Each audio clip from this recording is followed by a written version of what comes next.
তো আমি আগেই বললাম না আপনাদেরকে, এটা মানুষকে একটু বোকা বানাবার জন্য একটা চক্রান্ত আছে। এখানের মুসলমান ওনাকে পছন্দ হচ্ছে না, এখানে মুসলমানের কি অবস্থা আছে, তাদের ডেভেলপমেন্ট জন্য কোনো কাজ করছে না, এখানে মুসলমানদের জমিন ছিনার জন্য একটা চক্রান্ত, ওয়াকফ বিল আইনে একটা চক্রান্ত তৈরি করছে। এখানে মুসলমান নজওয়ান ছেলেরা এই 5-6 বছর মধ্যে পিটিয়ে মারা হয়ে গেছে, তার জন্য কোনো নিরাপত্তা দেওয়া হয়নি, তাদের জন্য কোনো ইনসাফ দেওয়া হচ্ছে না।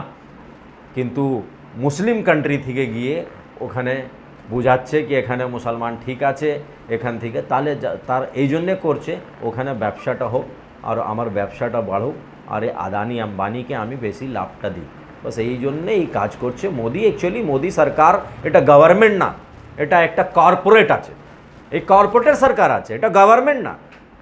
না গভর্নমেন্ট থাকলে গভর্নেন্স হতো, গভর্নেন্স নেই তো, তাহলে এটা কর্পোরেট আছে, এটা কর্পোরেটর আছে, আর দুটো কর্পোরেট যে বন্ধু আছে তাদেরকে লাভ করার জন্য এই মুসলিম কান্ট্রির সঙ্গে ভালো একটা সম্পর্ক তৈরি করে তাদের সঙ্গে ব্যবসা করে এই দুজনকে লাভ পৌঁছাবার একটা কাজ করছে। যদি এ তো মুসলিম হামদর্দি হতো ওনাকে, ওনার বুকে যদি এ তো মুসলমানদের জন্য সম্মান হতো, তাহলে এ তো ওয়াকফের বিলের বিরোধিতাতে 6 কোটি মেল সব মুসলিম মানুষরা জয়েন্ট পার্লামেন্টারি কমিটিকে পৌঁছিয়েছে।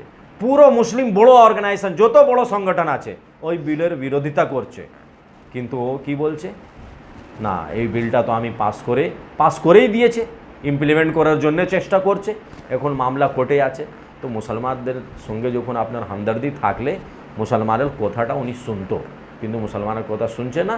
মুসলমান দেশকে উনি বোঝাচ্ছেন, তার সাফ ক্লিয়ার আছে কি এই যা কাজ করছে শুধু নিজের ব্যবসার জন্যে আর দুটো যে ব্যবসায়ী বন্ধু আছে তাদের লাভ পৌঁছানোর জন্য।